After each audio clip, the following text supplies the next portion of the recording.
Hello, it's Anna Hill here with the Farming Today This Week podcast.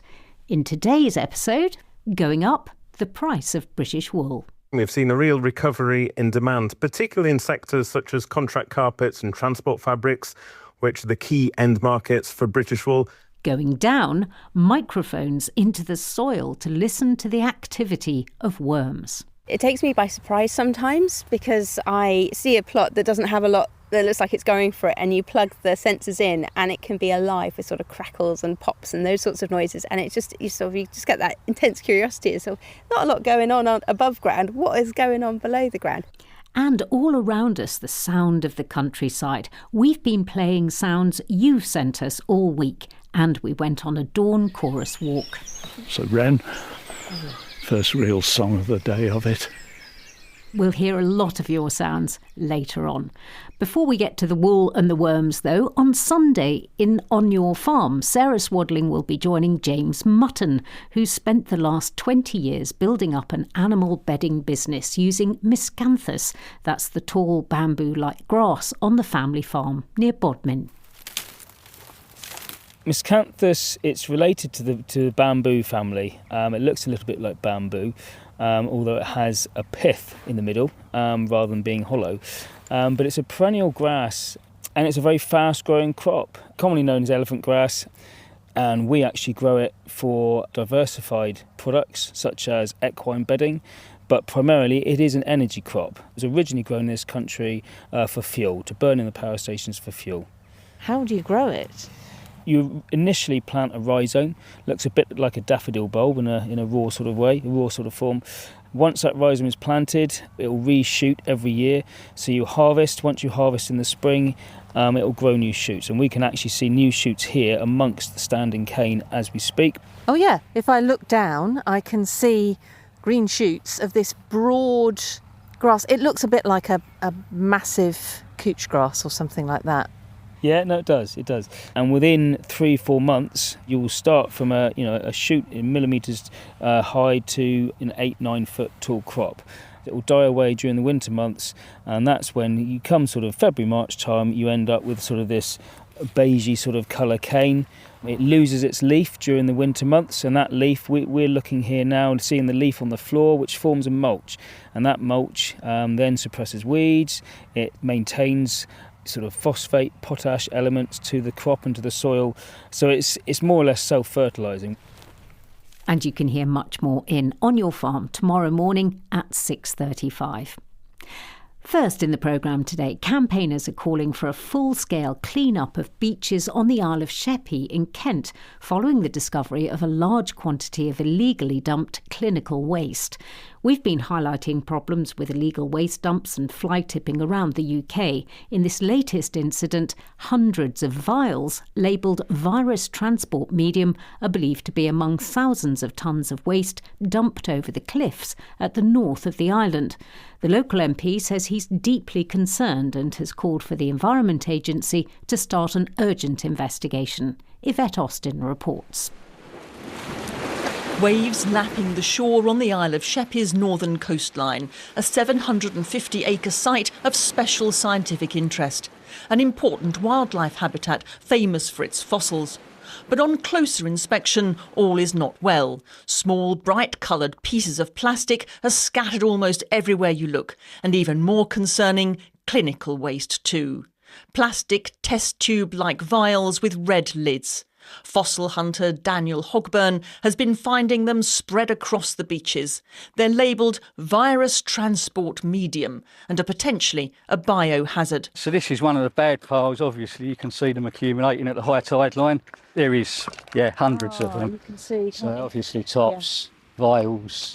One there which is, something very nasty.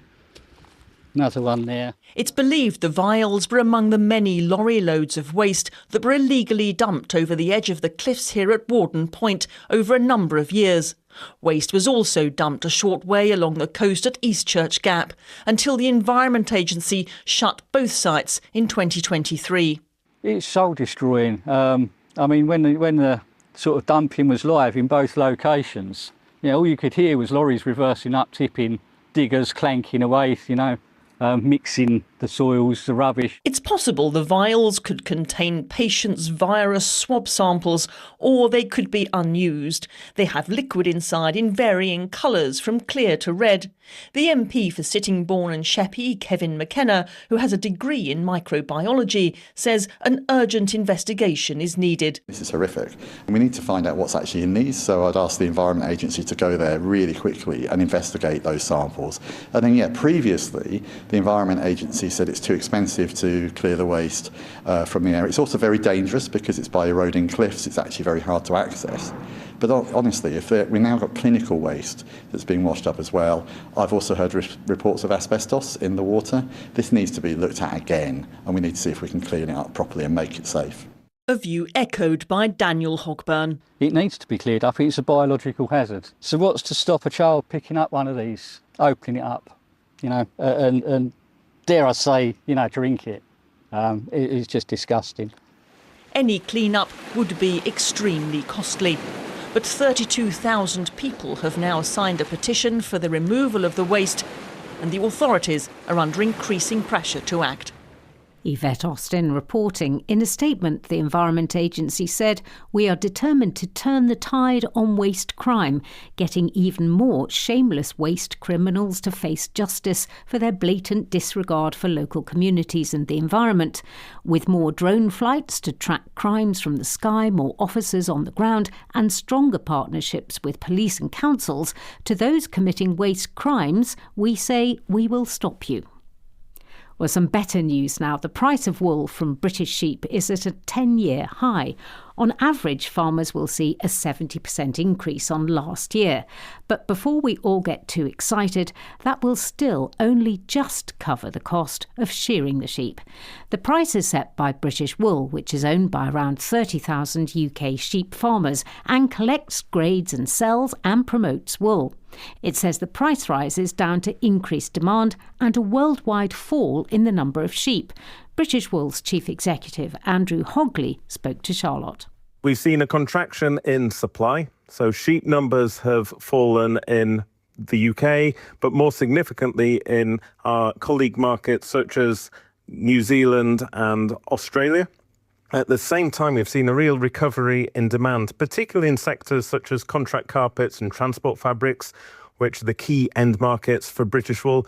We've also seen further growth in the sleep sector, so duvets, mattresses, pillows, where some types of British Wool perform really well.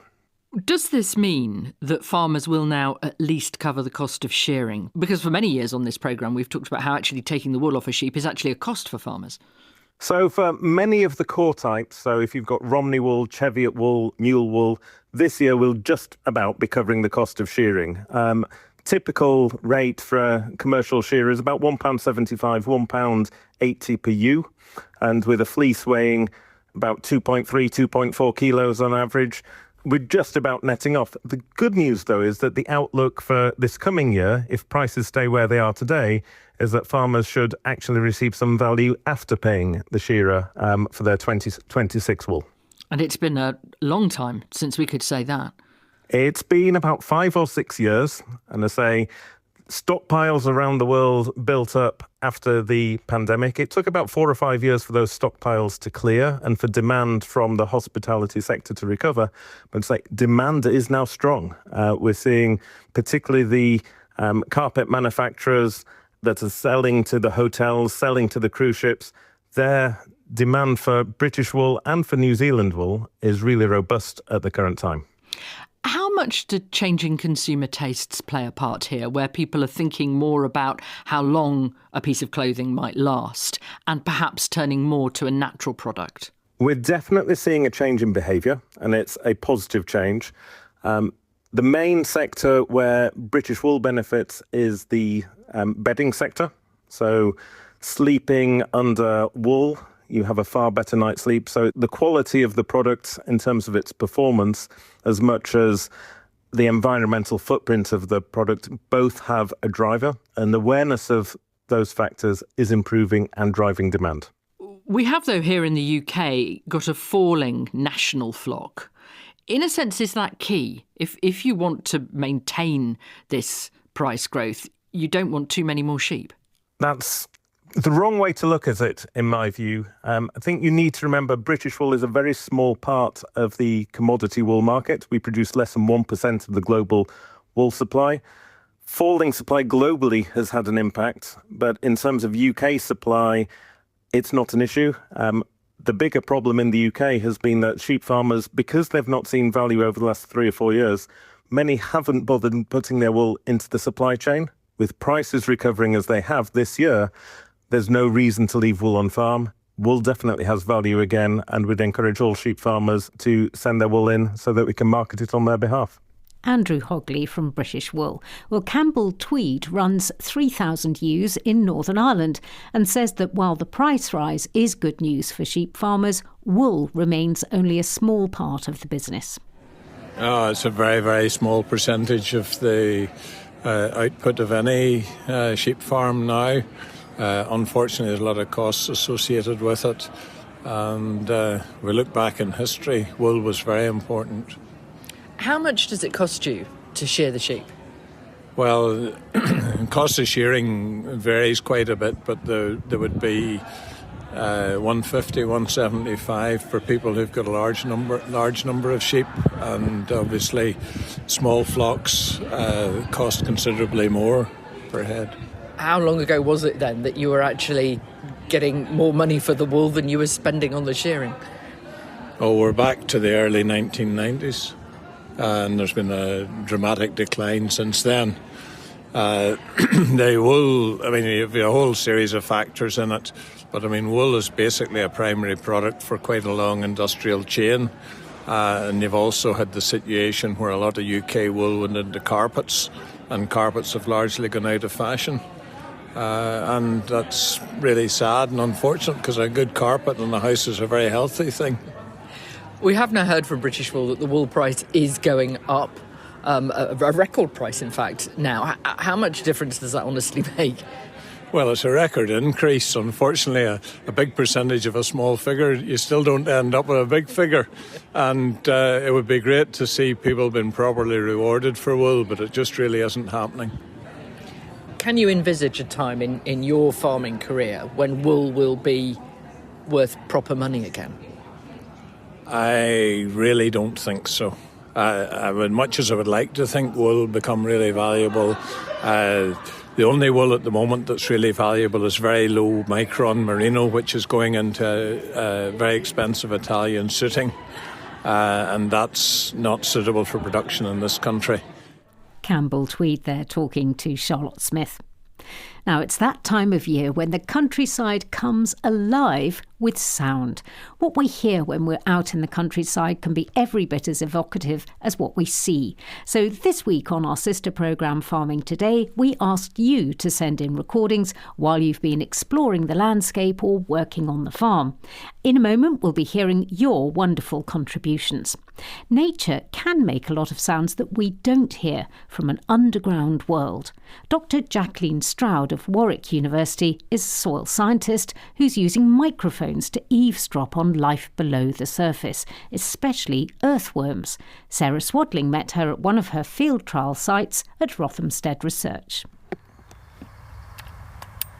I'm putting in a wave guidance sensor into the soil, just pressing it firmly in. And I'm going to cover it with a soundproof box to manage the sounds of traffic and things nearby. And then we can listen to the soil organisms that are moving around underneath. The thin metal probe, it's actually like a syringe needle, and it picks up any of the vibrations that things like earthworms are making as they move through the soil, or insects like ants, which are sort of tapping the soil or vibrating it. And so it's a way of listening in to their communications or movement sounds. Why listen to what's going on under the surface rather than looking? As you can see, I haven't had to dig a hole, so we're leaving the environment completely undisturbed.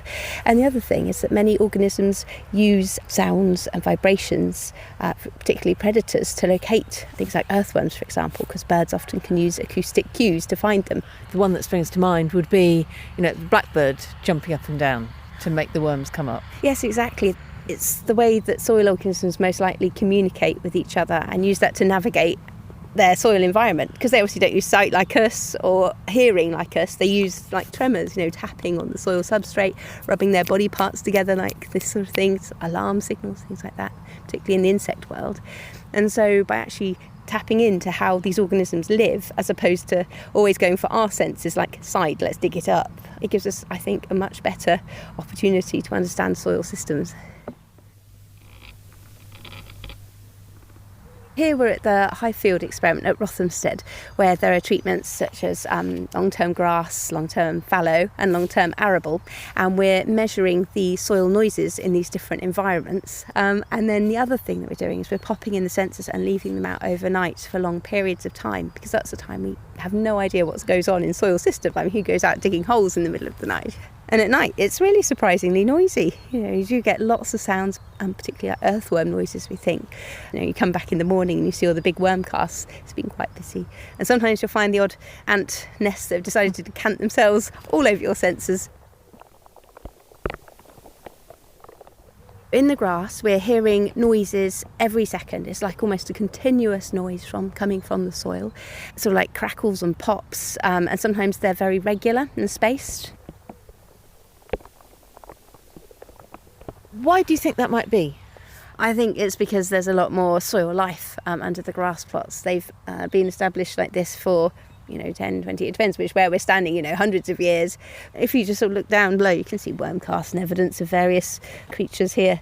Whereas when we're on that bare fallow just over there, you get maybe a sound event once a minute. And then if you're on the arable, it's sort of between the two. There are like patches of activity and patches where you don't really sort of hear anything.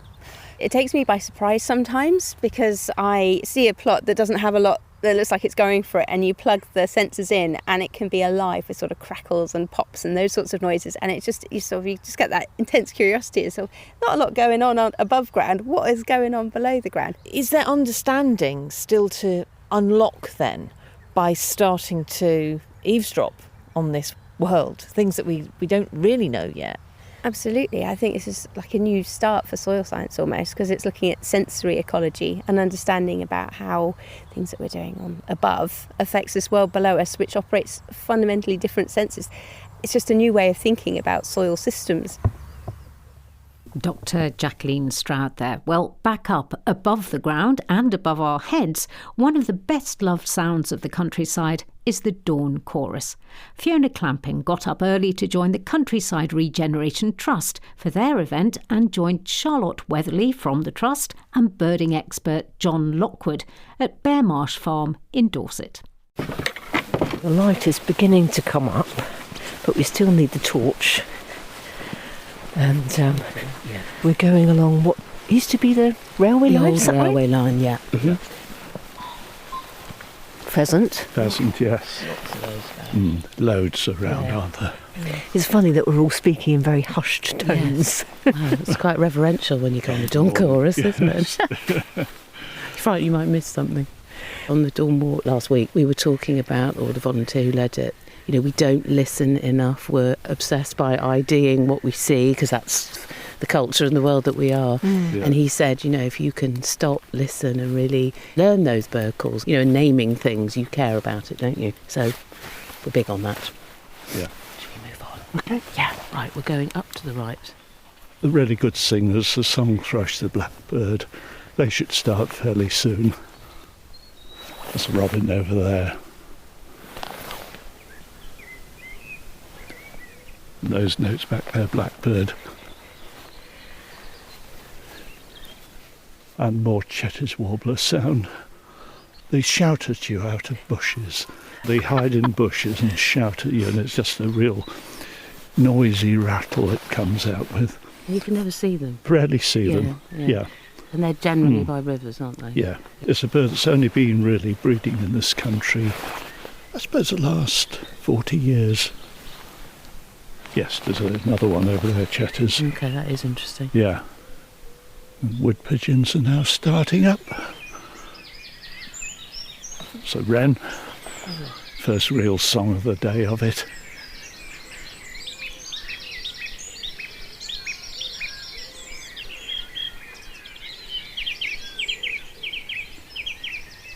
lovely variety of song. There is song thrush over there. It's, yeah. Going through the full range. Going Lovely, through, right it? through the It's range, lovely. yes. Yeah.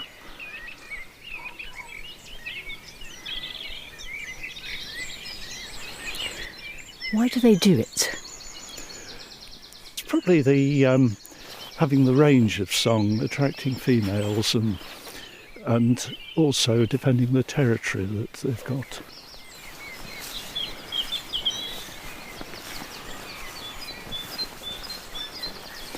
It's a great tit calling just over there now.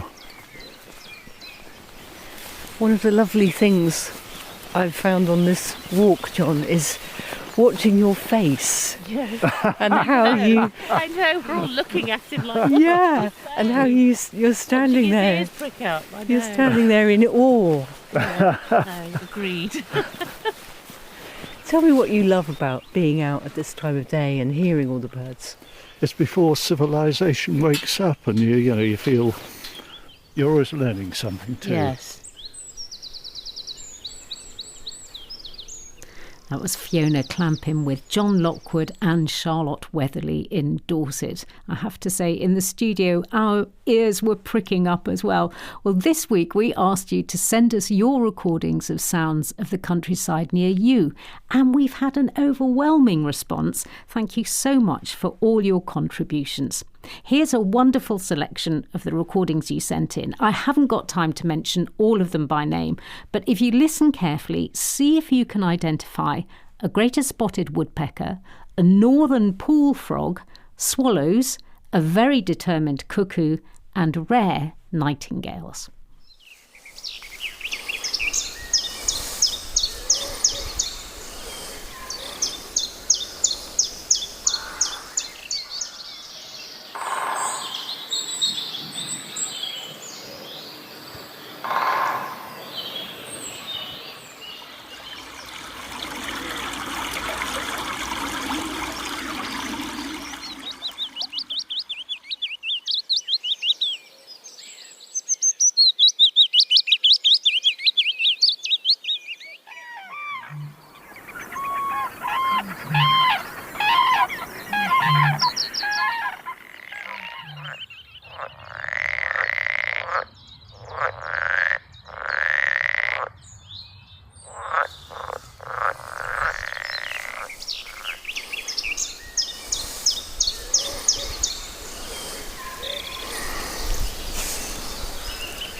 An amazing recording of fabulous nightingales rounding up our sounds of the countryside from you. So thank you very much.